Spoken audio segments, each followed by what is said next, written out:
Good morning friends, তোমরা সবাই কেমন আছো? আশা করি ভালো আছো এবং সুস্থ আছো। আমিও খুব ভালো আছি। আজকে সকাল সকাল চলে এসেছি তোমাদের কাছে একটা নতুন ভিডিও নিয়ে। আজকে তোমাদের দেখাবো কমলা লেবুর খোসা থেকে কিভাবে ঘরে সুন্দর অরেঞ্জ সোপ তৈরি করা যায়। চলো দেখে নেওয়া যাক। প্রথমে একটা পাত্রর মধ্যে কমলা লেবুর খোসাগুলোকে ছাড়িয়ে নিয়ে পরিষ্কার করে ধুয়ে নিয়েছি। এরপর এই ছুরি দিয়ে এই যে খোসার যে হোয়াইট অংশটা আস্তে আস্তে করে যতটা পারবো এইভাবে চেঁচে ফেলতে হবে। দেখো, পুরোটা পরিষ্কার না করলেও চলবে, যতটা পারা যায় ততটা এইভাবে। এই যে দেখো পরিষ্কার হয়ে যাচ্ছে, এই যে দেখো উঠছে। এই হোয়াইট পোর্শনগুলো যতটা পারবে পরিষ্কার করে ফেলতে হবে এইভাবে। দেখো বন্ধুরা, কমলা লেবুর খোসাগুলো নিয়ে নিয়েছি। এবার একটা মিক্সচারে দেব এবং একটা সফট পেস্ট তৈরি করব। চলো। পরিমাণ মতো জল দিয়ে দিয়েছি।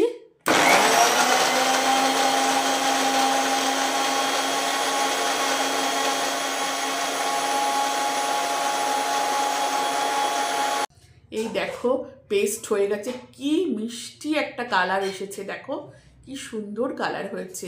আর আরেকটা কথা বলি, দেখো চারপাশ থেকে হয়তো অনেক আওয়াজ আসবে, প্লিজ একটু এই আওয়াজটাকে ইগনোর করো। দেখো বন্ধুরা, আমি একটা পিয়ার্সের সোপ নিয়ে নিয়েছি। তোমরা চাইলে সোপ বেসও ব্যবহার করতে পারো, অনলাইনে পাওয়া যায়। তো আমি এই সোপটাকে ছোট ছোট টুকরো করে কেটে নেব।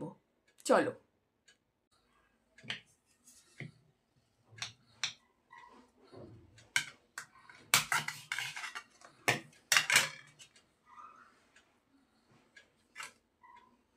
এই দেখো এরকম ছোট ছোট টুকরো হবে। এই যে কমলা লেবুর স্যুপটা এতটাই উপকার, কি বলবো। আমি যেভাবে দেখাচ্ছি তোমরা একটু বাড়িতে বানিয়ে দেখো, তাহলেই বুঝতে পারবে খুব সহজেই এটা বানানো যায়। আর এটা এমন একটা সোপ যে বাচ্চা বড় সবাই ব্যবহার করতে পারে। আর এর উপকারিতা কি বলবো, যা বলবো বোধহয় সেটাই কম হবে।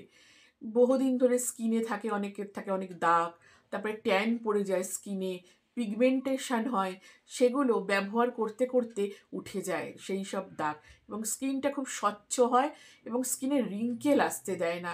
এটা খুব বড় একটা প্লাস পয়েন্ট এই সোপটা ব্যবহার করার জন্য।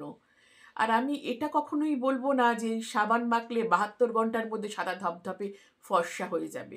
এই ধরনের কথা যারা বলে, মানে এই ধরনের ফেক কথা যারা বলে, তাদেরকে আমার একদম পছন্দ নয়। কারণ পৃথিবীতে কোনো সাবান, কোনো ওষুধ বেরোয়নি যেটা দিয়ে এরম ফর্সা হওয়া যায় ধপধপে। যদি হয়ে থাকে তাহলে সেটা স্টেরয়েড, সেটা স্কিনের পক্ষে মারাত্মক ক্ষতি। তো আমি সেটাই বলবো যে তোমরা এটা ব্যবহার করো এবং উপকার পাবে। আর একটা কথা, জন্মগত রং কখনো বদলানো যায় না, মানে যে যে রং নিয়ে জন্মেছে। হ্যাঁ, সঠিক পরিচর্যা করলে, সঠিকভাবে যদি আমরা জিনিস ইউজ করি, কিছু কিছু ঘরোয়া উপায় ইউজ করি, বা আমরা যে যে ধরনের ক্রিম বা যাই ইউজ করি না কেন, ইউজ করলে কি হয়, স্কিনটা হেলদি থাকে, সুন্দর থাকে, প্রাণবন্ত থাকে, এইটা হয়। আর হেলদি স্কিন, সে রং যাই হোক না কেন, হেলদি স্কিন হলে দেখতে এমনিই সুন্দর করে, স্কিন এমনি গ্লো করে। আমি একটু বড় সাইজের একটা কড়াইতে জল ফুটাচ্ছি, টকবক করে ফুটে উঠলে এই যে দেখছো সাবানের যে টুকরোগুলো, এগুলো আমি একটা পাত্রর মধ্যে ঢেলে এই জলের ওপর বসিয়ে এটাকে গলাবো, মানে ডবল বয়লার প্রসেস অ্যাপ্লাই করব। কিন্তু এটা একটু খেয়াল রেখো, এটা কিন্তু ডাইরেক্ট হিট দেওয়া যাবে না, তাহলে জিনিসটা নষ্ট হয়ে যাবে, মানে কমলা লেবুর যে গুণটা সাবান থেকে সেটা চলে যাবে।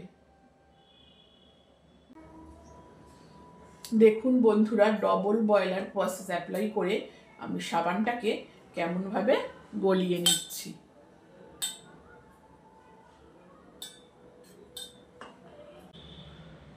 সাবানটা পুরো মেল্ট হয়ে গেছে।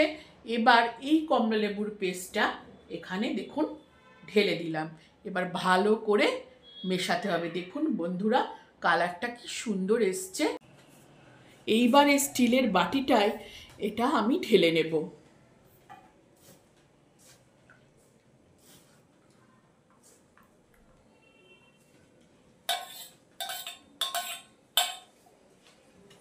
পুরো ঢেলে নিলাম। এইভাবে 2 ঘন্টা এইভাবেই রেখে দেব, নাড়ানো চলবে না, অপেক্ষা করতে হবে। 2 ঘন্টা পর আবার আসছি আপনাদের সামনে। দেখুন বন্ধুরা, 2 ঘন্টা পর আবার আপনাদের সামনে চলে এসেছি। দেখুন সাবানটা পুরোপুরি জমে গেছে আর কি সুন্দর দেখতে হয়েছে, দেখেছেন? এ দেখুন কি সুন্দর জমে গেছে। এইভাবে চটপট বাড়িতে আপনারা খুব সহজেই বানিয়ে নিতে পারেন অরেঞ্জ সোপ। দেখুন বন্ধুরা কত সুন্দর সাবানটা তৈরি হয়েছে, অরেঞ্জ সোপ, আর কালারটাও কি দারুণ। তাহলে এবার থেকে আর কমলা লেবুর খোসা ফেলবেন না যেন। চলুন এই সোপটা ব্যবহার করে দেখি।